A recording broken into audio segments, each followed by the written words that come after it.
Thank you. Good morning again, and thank you for having me. So before starting, just a few words about me. I'm Valentina Grossi, and I'm speaking from sunny Italy. I work for the United Nations as a project associate for digital solutions, and previously I worked in the corporate sector, including in disaster management. I'm affiliated to Global Policy Insights, which is a international think tank where I research global policy issues. And I'm also a person with a disability. So why I'm telling you this? Because in the next 15 minutes, I'll share with you a public policy perspective on disability inclusive disaster risk reduction. So what are we going to see together? First, the scope and the reason why of this research. Then we'll understand the role played by social models in the evolution of the global agenda on disaster risk reduction and on disability rights. Then we'll dig into the United Nations Sendai framework, particularly the provisions for disability inclusion and the implementation gap. And finally, we'll see some possible recommendations for adopting a policy framework that can help bridge this gap. So first of all, this research investigates the implementation gap in adopting disability-inclusive disaster risk reduction strategies and explores viable solutions from a public policy perspective. But why disability-inclusive disaster risk reduction is a relevant area today? Well, on one side, around 50% of the world's population, which is approximately 1 billion people, live with some type of impairment. And this ratio is believed to increase in the upcoming years due to demographic trends such as population aging and chronic disease prevalence. On the other side, natural hazards have a disproportionate impact on persons with disabilities, and not just on them, but for example, also on the people living in their households.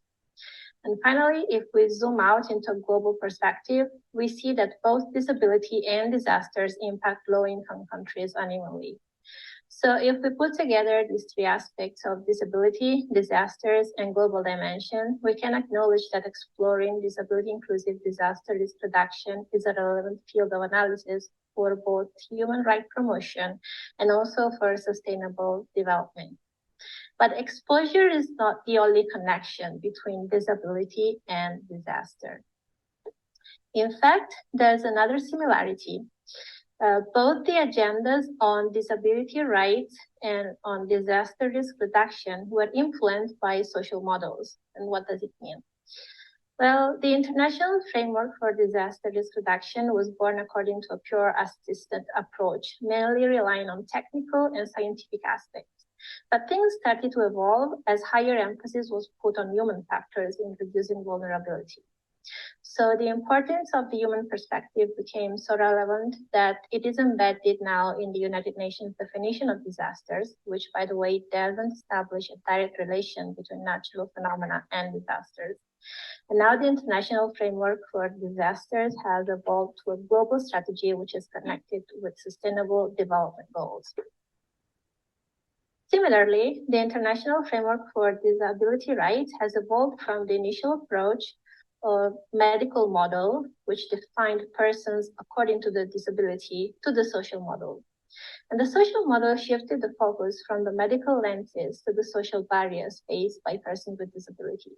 And those barriers were considered the factors that turn an impairment into a disability, just like the exposures and the vulnerabilities can turn a natural hazard into a disaster.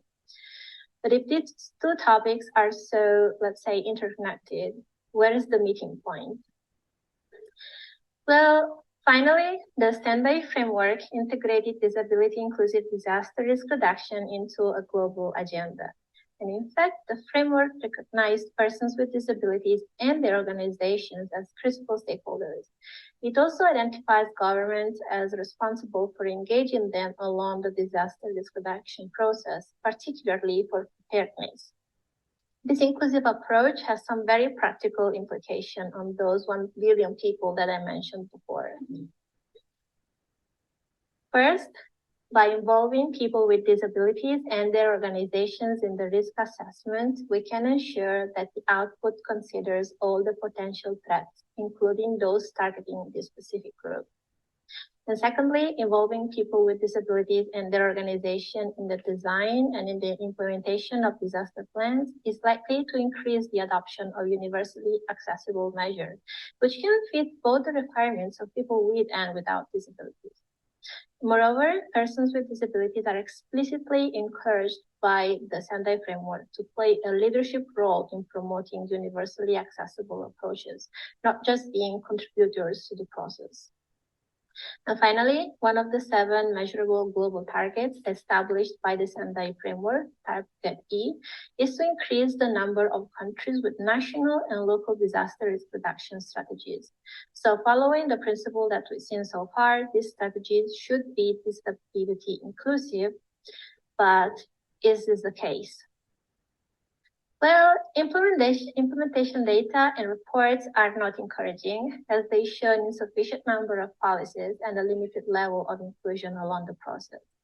So if we look at the quantitative side on the left, by June 2022, only 9 countries had reported meaningful participation of persons with disabilities in developing disaster risk reduction frameworks.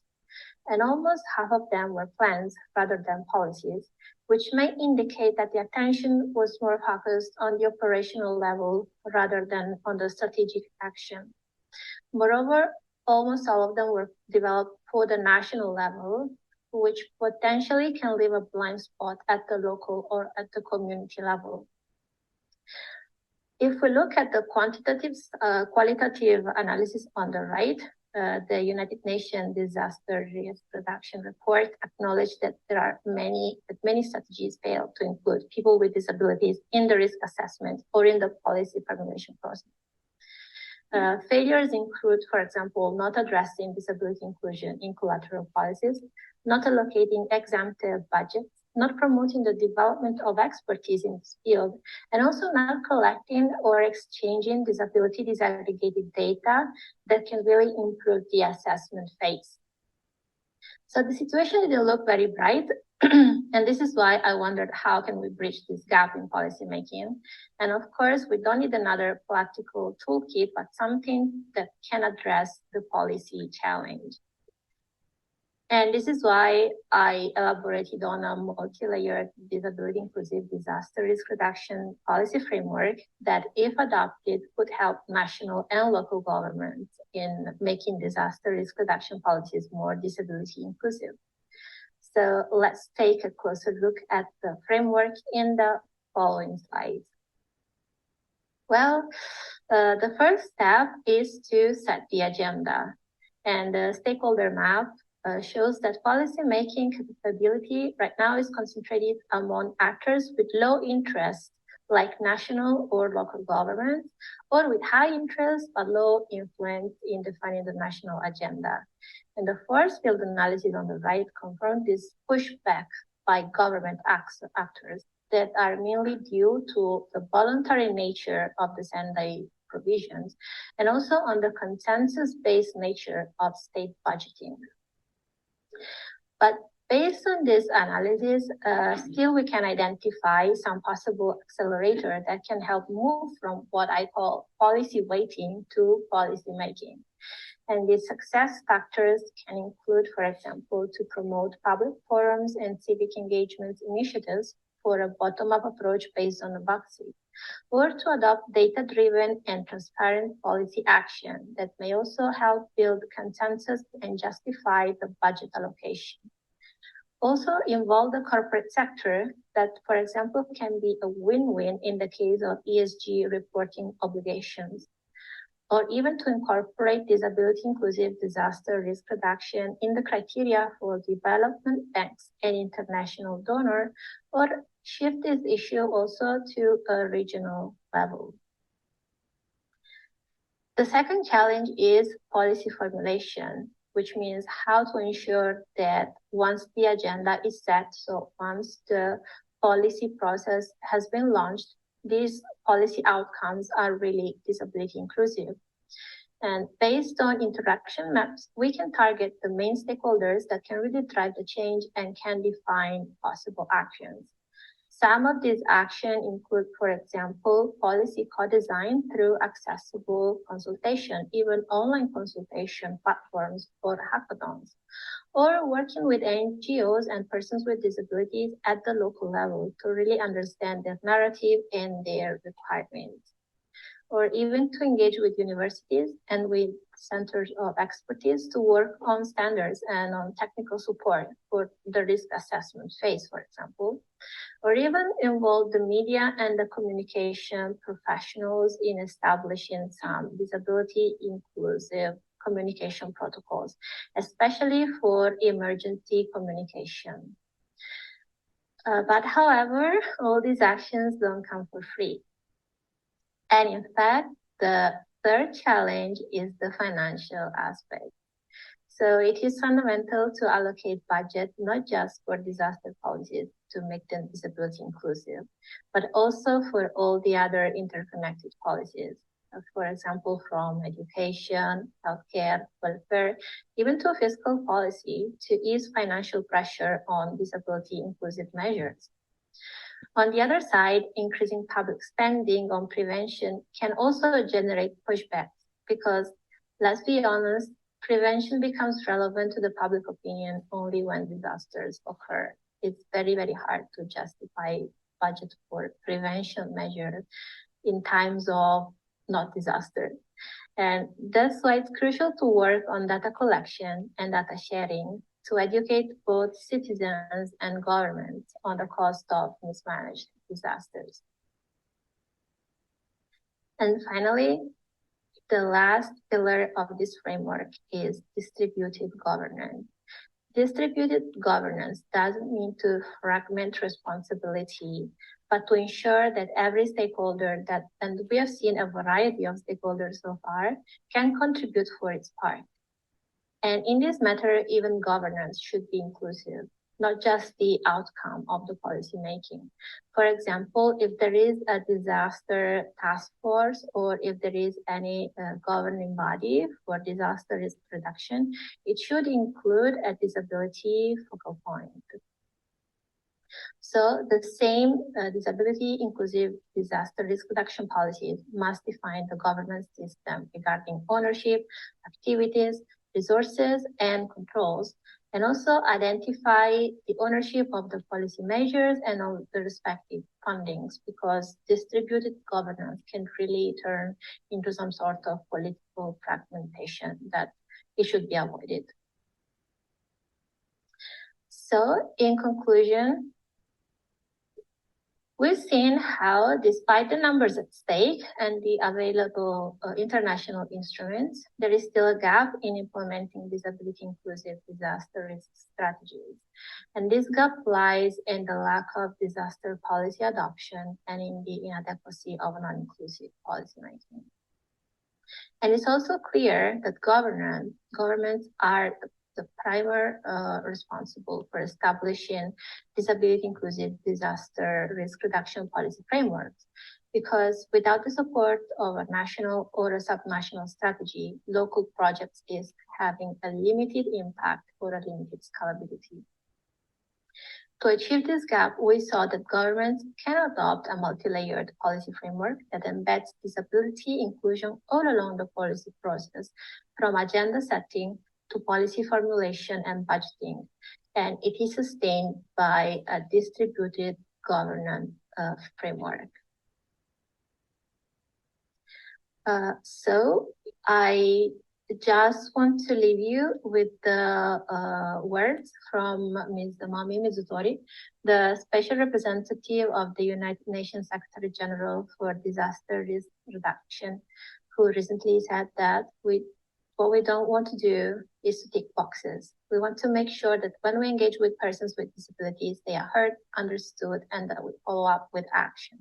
The failure to include their voices as traumatic consequences and the right interventions can truly be a matter of death for persons with disability, more so than for the average person. The Sendai framework repeatedly mentions their involvement, but while much has been achieved, much more still needs to be done. And with this, I thank you for your time and for your attention, and I leave it over to the other speakers.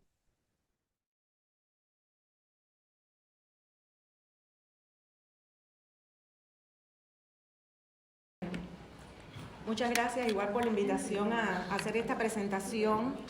Ayer Alfredito nos hablaba de las salvaguardas ambientales y sociales como una herramienta bien importante para el desarrollo de proyectos de cambio climático, y dentro de las salvaguardas hablaba del plan de género, y también había una pregunta de cómo se operacionalizaba eso, y un poco el plan de género es la manera en que se operacionaliza la transversalización del género en proyectos de esta naturaleza. Entonces, bueno, el trabajo trata sobre eso, o sea, cómo transversalizar el género en este proyecto que se llama Incorporación de la Biodiversidad y la Mitigación del Cambio Climático en el Desarrollo Sostenible del Turismo en Cuba. Fue desarrollado por el equipo de Medio Ambiente y Desarrollo de Flaxo en el año 2021 y construimos este informe. Y yo quería empezar sobre todo por el debate que vi que se dio en la mañana con Marisa, las preguntas que se le hicieron, etcétera, explicando que para nosotros la temática de género es bien importante porque representa una construcción cultural de lo que es la feminidad y la masculinidad en nuestra sociedad a partir de la diferencia biológica que hay entre hombres y mujeres, pero esa construcción de la identidad masculina y femenina involucra expectativas sociales, comportamientos, valores, atributos que convierten esa diferencia en desigualdades. Y justamente por eso es tan importante transversalizar el género en los proyectos, porque esas desigualdades, esos comportamientos, esas actitudes que nos ponen en desventaja a unas con respecto a otros, tienen que ver con aprendizajes que tenemos a través de los diferentes canales de socialización de la familia, de la escuela, de la comunidad, y hay que desaprender esos aprendizajes para poder tener relaciones de equidad, relaciones emancipatorias entre hombres y mujeres, ¿verdad? Eso representa, el género representa relaciones de poder entre hombres y mujeres, y en la medida que seamos conscientes de esto vamos a poder transformar esas desigualdades, esas inequidades. Entonces quería empezar por ahí en mi presentación. Bien, entonces, Cuba es un contexto en que se dan una serie de oportunidades para trabajar el género o para trabajar hacia la igualdad de género. En primer lugar, hay un marco legal que incorpora la perspectiva de género desde la Constitución del país hasta decreto ley sobre la maternidad, que además se acaba de actualizar en este año 2023 porque se incorpora también la gestación asistida, solidaria, y el Código de las Familias, que también se acaba de aprobar, que ya no es de las familias, es de las familias, porque también refleja una serie de derechos que favorecen las relaciones de género. También todos los acuerdos internacionales donde participa el Estado cubano hacia la igualdad de género, hay varios, y la Agenda 2030 para el Desarrollo Sostenible en su objetivo número 5 aborda todo lo relativo a la igualdad de género. También la reciente aprobación del Programa Nacional para el Adelanto de la Mujer, que tiene 7 áreas de trabajo: empoderamiento económico, tratamiento y prevención de la violencia, participación de la mujer en la toma de decisiones y otras de mucho interés para cualquiera de los proyectos que estemos trabajando. Se aprobó también una estrategia integral de prevención y atención de la violencia de género, y hoy se está aprobando un protocolo para el tratamiento del acoso, la violencia y la discriminación en los entornos laborales. Hay existencia de instituciones académicas y científicas con experiencia en la sensibilización en género, y de hecho hay cátedras de género en casi todas las universidades del país que tienen estudios e investigaciones sobre el tema. Existen organizaciones de la sociedad civil cubana, entre ellas la Federación de Mujeres Cubanas y otras no gubernamentales, que durante años han trabajado en los temas de género y han producido investigaciones y trabajos de envergadura, y también proyectos de desarrollo que han aportado muchos aprendizajes en la temática de género, y muchos de ellos, hay personas sentadas aquí que tienen que ver con la sostenibilidad alimentaria, sistemas agroalimentarios con resiliencia al cambio climático, todas estas cuestiones en el país. Bueno, Entonces, ¿qué asuntos vimos cuando fuimos a hacer la evaluación de género para proponer el plan de género del proyecto? Bueno, primero la división sexual de trabajo y los roles de género. ¿Qué hacían las mujeres y qué hacían los hombres en el sector del turismo? Eso lo vamos a ver ahora. Acceso y control sobre recursos y beneficios. En este caso, el tiempo, cómo se distribuye el tiempo de las mujeres, el acceso al empleo, el acceso a la salud, a la educación, a las tecnologías, las necesidades prácticas e intereses estratégicos.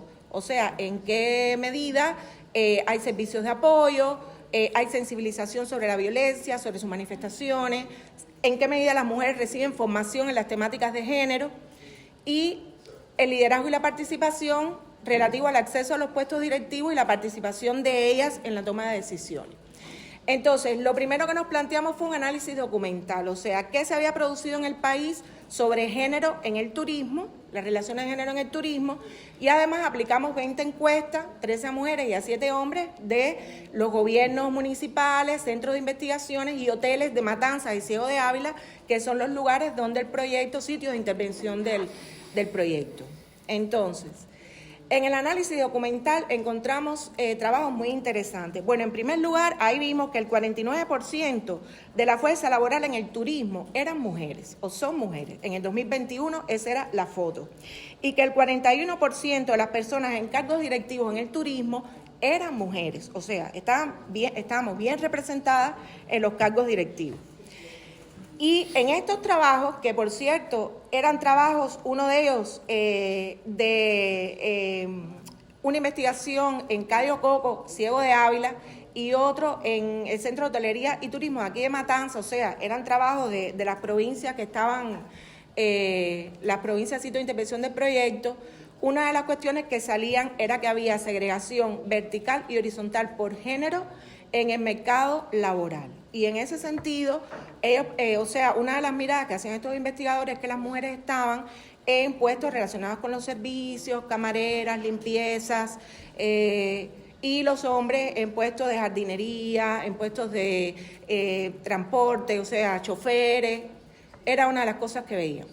Y también otro trabajo muy importante que planteaba que se le concedía más importancia a la presencia física de la mujer para darle un trabajo en turismo que a lo mejor a su formación educativa, y que por tanto los atributos físicos ganaban peso a la hora de la selección de personal. Esto fue un trabajo bien interesante que además plantea esa misma autora, que junto a la imposición de los parámetros de belleza blancos para ser aceptado en el turismo, estaba también las categorías color de la piel y género como estereotipos fomentados por la publicidad turística que presentaban a nuestra isla como paraíso de sol, playa y ron, encarnadas en los cuerpos de mulatas y mulatos, y por tanto muchos turistas que viajaban o que viajan al país vienen con el imaginario que la población cubana es morena, somos mulatas, somos mulatos. A mí misma en algunos países me han dicho, pero usted es cubana. En Brasil, yo soy cubana, no, porque los cubanos son, porque todo ese imaginario se ha extendido. Y esto que ven aquí es la publicidad del ron mulata de Tecno Azúcar, y bueno, ya ven la modelo. La botella. Ajá. Entonces, otro estereotipo que se mencionaba en estos trabajos es que para ser buen dirigente en la actividad turística había que permanecer todo el tiempo en la instalación como sinónimo de eficiencia y eficacia, y que eso limitaba a muchas mujeres a optar por cargos directivos en el turismo, a pesar del alto por ciento que vimos que había ahí. Y bueno, nosotros seleccionamos esta foto porque no es muy habitual que haya mujeres barman en los hoteles, aunque aquí he visto a mujeres barman. Suelen ser roles desempeñados por los hombres, y como la barra funciona 24 horas también, es una oportunidad que ellas tienen de trabajar, y la que lo puede hacer lo hace, porque siempre decimos, no es que las mujeres tengan que hacer cosas de hombres, ni los hombres cosas de mujeres, que tengan la oportunidad de optar por determinados empleos, funciones, trabajo dentro del turismo que les permita sobre todo una mejor remuneración económica. Bueno, entonces, con toda esa mirada que habíamos hecho a los documentos, a las investigaciones sobre el tema, aplicamos las encuestas. ¿Y cuáles fueron los resultados de esa evaluación de género? Bueno, primero, se confirmaron estereotipos sexistas asociados a la división sexual de trabajo y los roles de género. En los hoteles siempre las camareras son mujeres. Y generalmente son puestos de menor remuneración respecto a puestos más gerenciales y también puestos de menor desarrollo porque casi siempre o casi nunca tienen chances de capacitarse y entonces se confirmó eso con las encuestas. No hay conciencia de las diferencias salariales en función del desempeño de los roles tradicionales de género.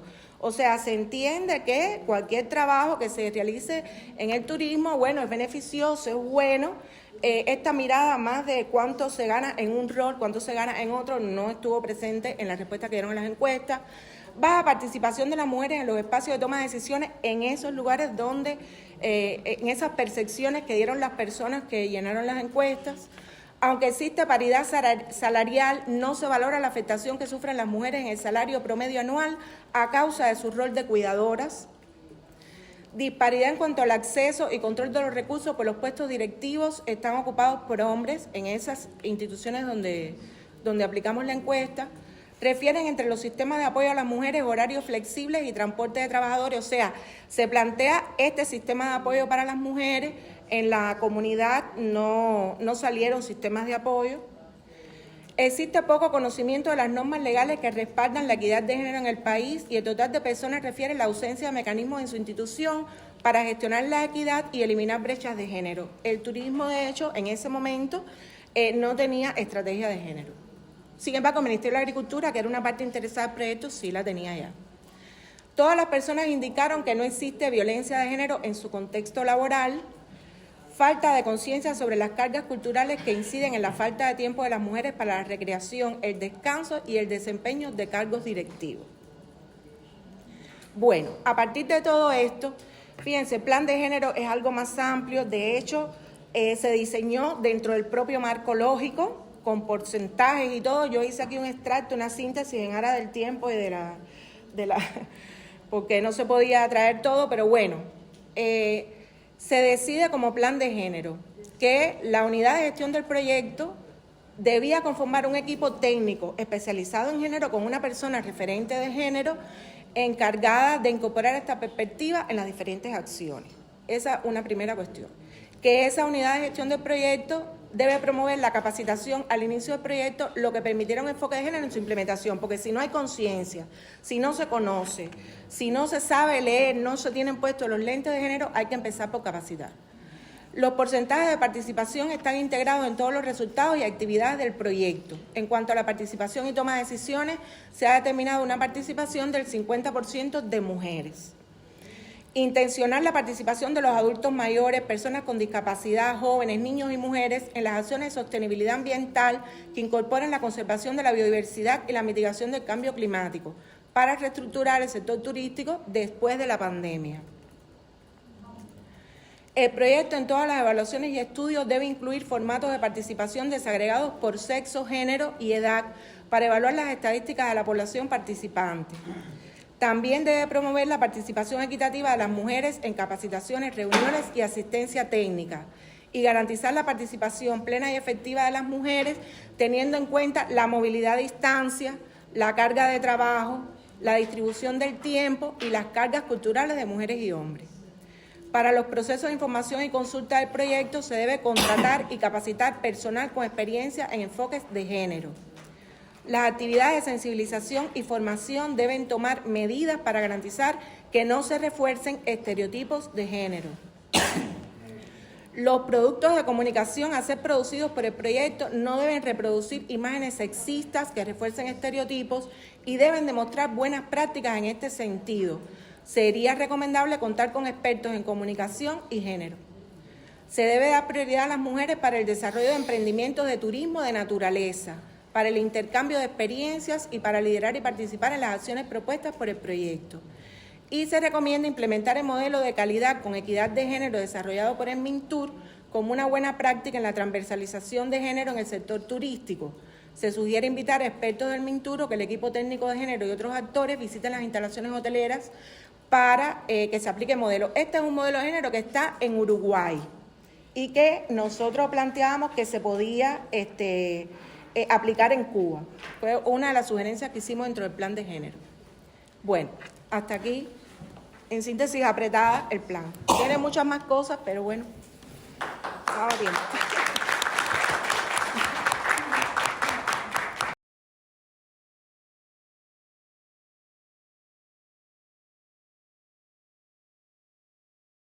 La apuesta que se está haciendo en la actualidad, que están haciendo los gobiernos precisamente, la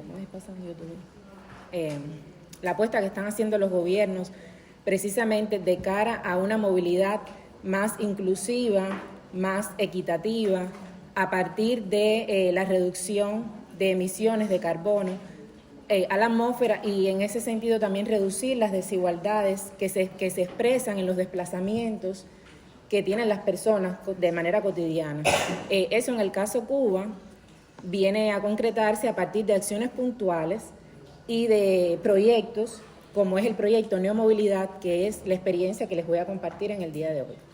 Es un proyecto que básicamente, como lo pueden ver ahí, apuesta por un modelo enfocado en la vida cotidiana de los citadinos, que valora sobre todo los patrones de movilidad de mujeres, de jóvenes, de personas de la tercera edad, de personas con discapacidad y que además prioriza una movilidad determinada, o sea, una movilidad a pie, en bicicleta, en un transporte público, pero no cualquier transporte público, sino en uno con bajas emisiones de carbono.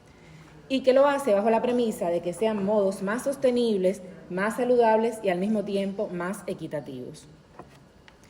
En ese sentido se acercan los gestores de este proyecto, cuando aquello era una idea sobre el 2018, se acercan a la institución de Flaxo Cuba para que Flaxo acompañara el proyecto desde la transversalización del enfoque de género.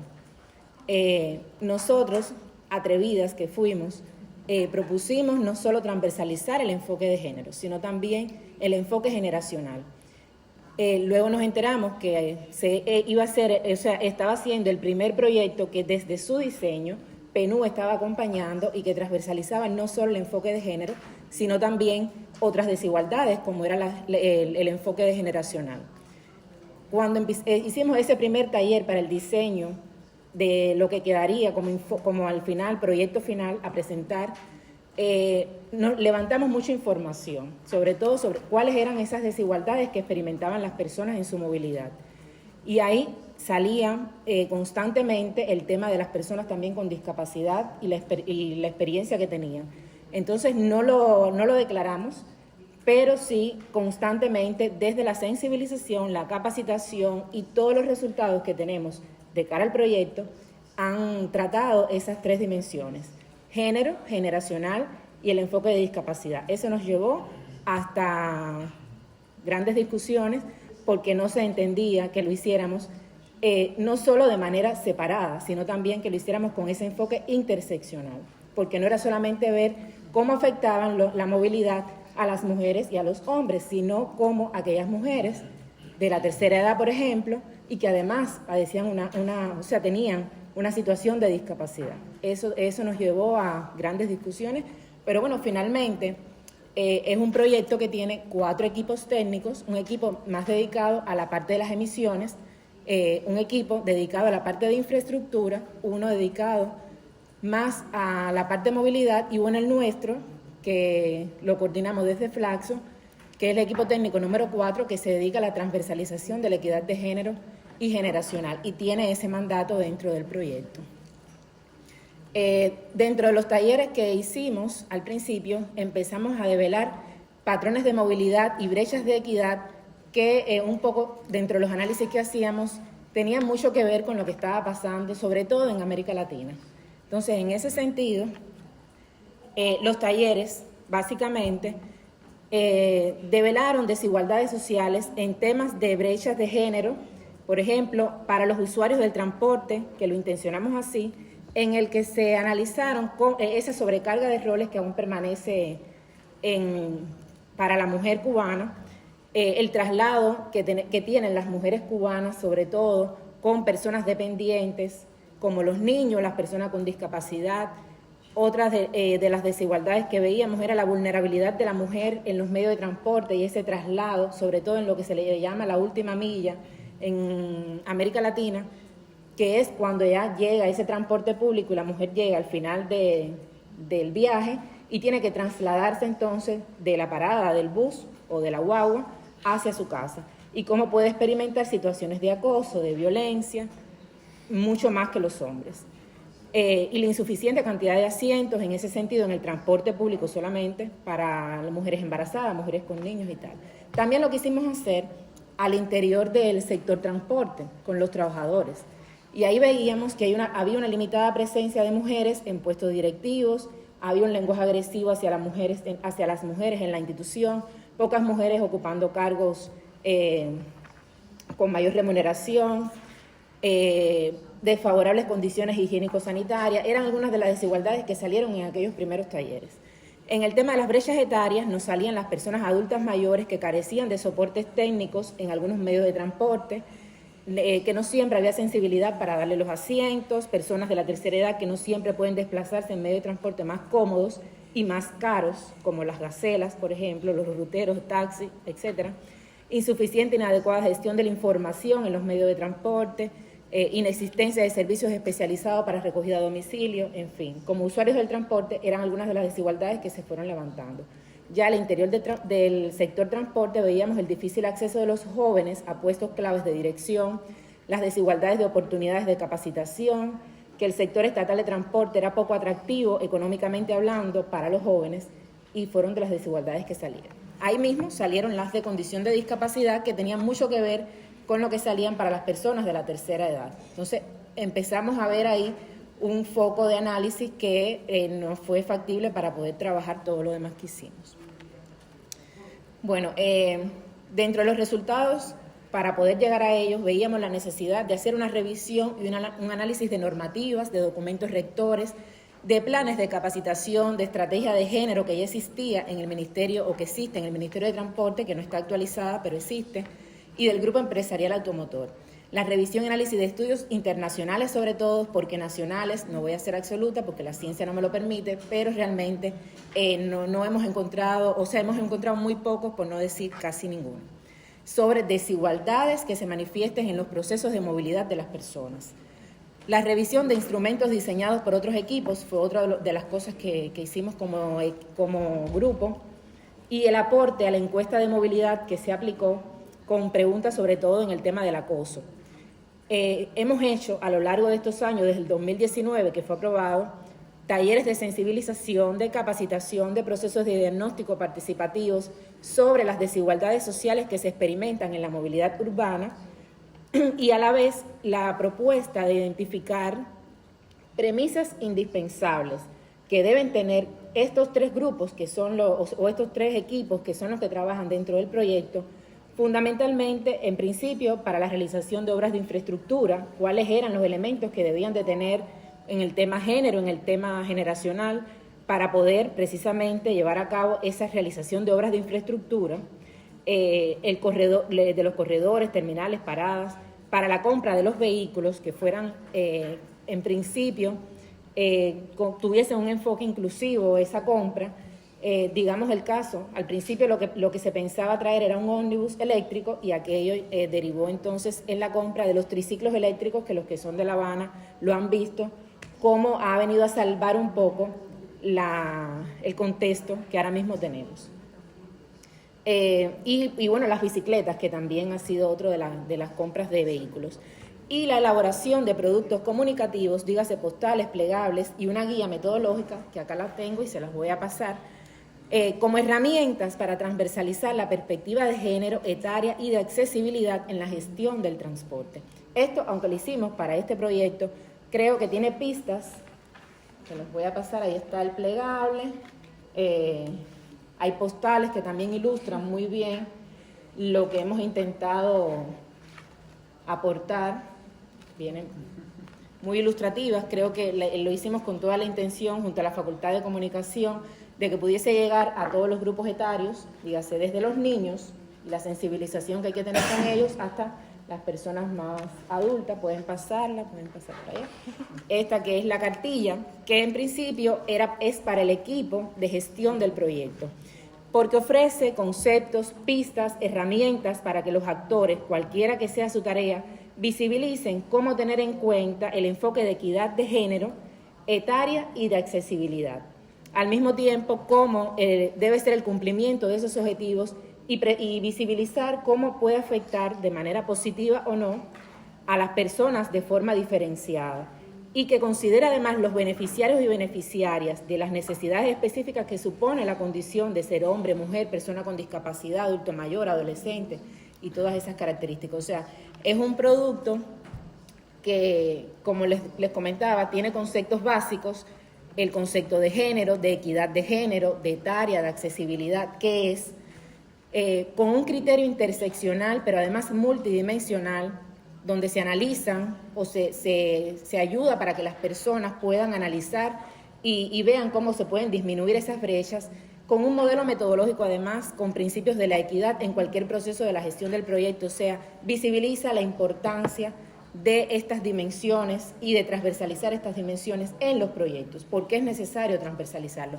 Ahí lo van a ver en esa cartilla.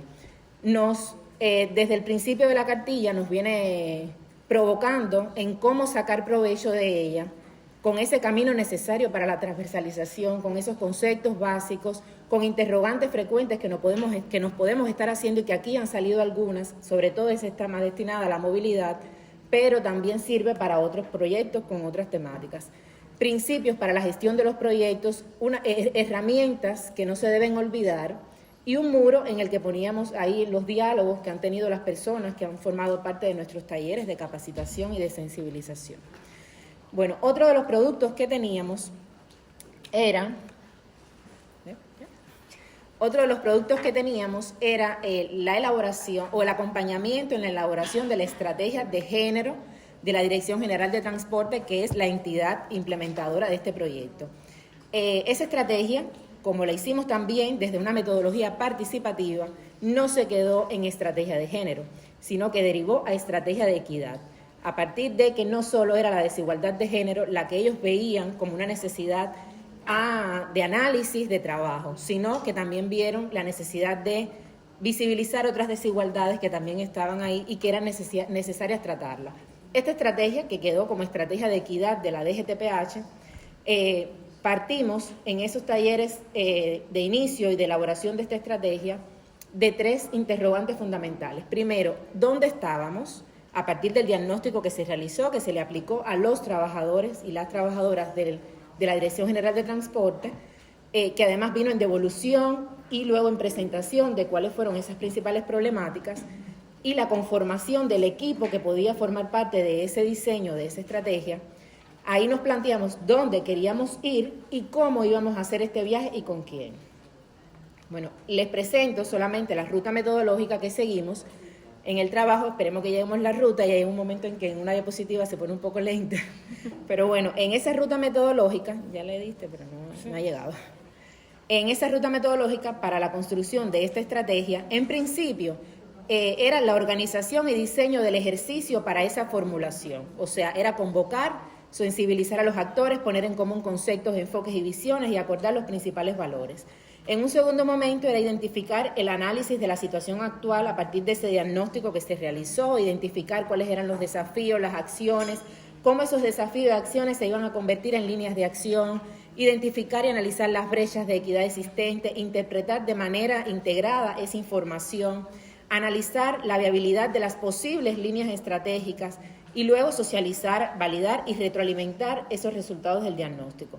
Un tercer momento ya fue la formulación como tal de lo que venía formando parte esta estrategia, que era la formulación de la visión, objetivos, líneas estratégicas, acciones estratégicas, con sus responsables, participantes y temporalidad.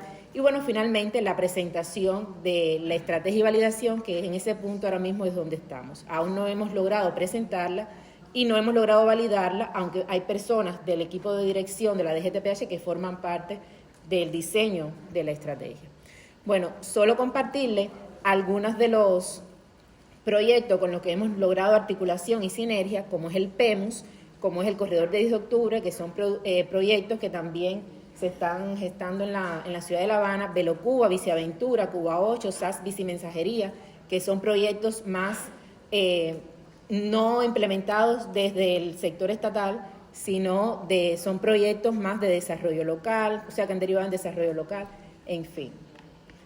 Y bueno, compartirles que no quisimos quedarnos con la información de lo que hemos venido haciendo durante estos años. Entonces, ahí les presento algunos de los artículos que hemos podido posicionar en las redes, sobre todo, en espacios, en el espacio Cielo, por ejemplo, en nuestra revista de Flaxo, donde contamos con varios artículos que develan un poco varias de las acciones que hemos venido haciendo. Y bueno, finalmente le doy las gracias por su atención.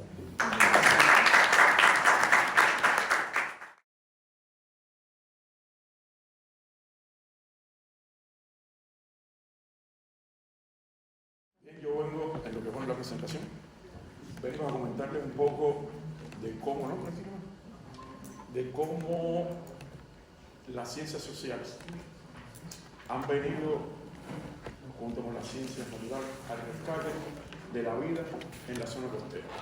El proyecto Mi Costa agradece la invitación aquí a este taller por parte de Flaxo, donde yo vengo de las ciencias biológicas y indiscutiblemente me he sumergido en el mundo de las ciencias sociales, donde he aprendido y sigo aprendiendo y alfabetizándome todo el tiempo a cómo entender la interacción de los recursos naturales y las personas que los usan. Solamente para contextualizar, a veces, y qué bueno que de plano me antecedió ayer, a veces dialogar los conceptos de cambio climático, clima, salud y los cambios globales deben constituir un paradigma para poder entender los desafíos actuales que tenemos a la hora de hacer acciones que contribuyan al bienestar y oportunidades de las comunidades costeras ante los escenarios reales del cambio climático.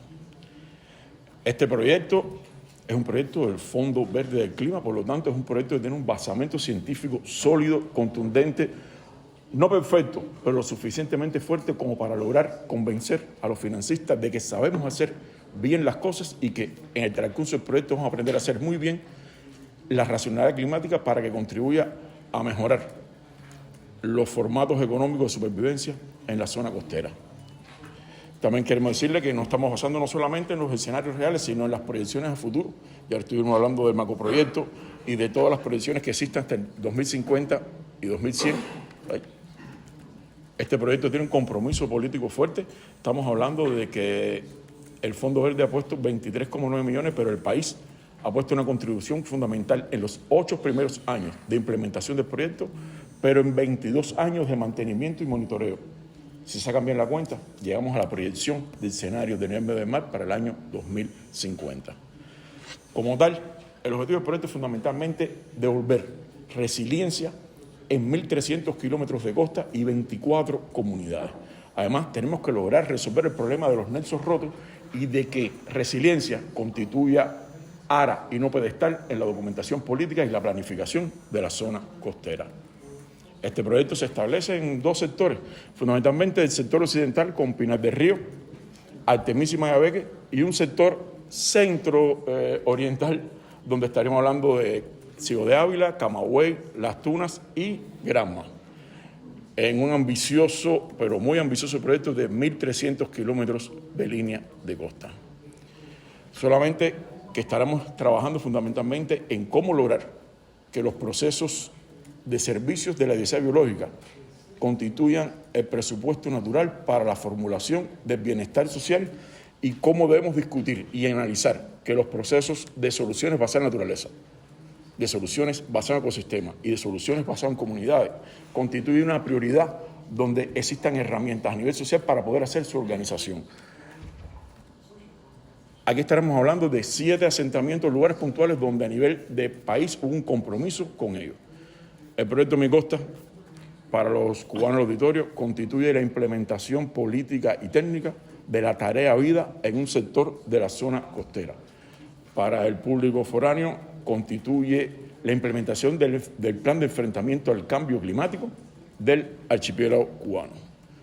Muy rápidamente, ya que el contexto social, el componente 1 tiene la responsabilidad de resolver la problemática de las deficiencias de los servicios de los humedales costeros, específicamente bosques de ciénaga, manglares y herbazales, lograr restablecer la hidrología y verificar que todas las acciones que hagamos van a tener una repercusión positiva en la pérdida de ecosistemas marinos como pastos y arrecifes.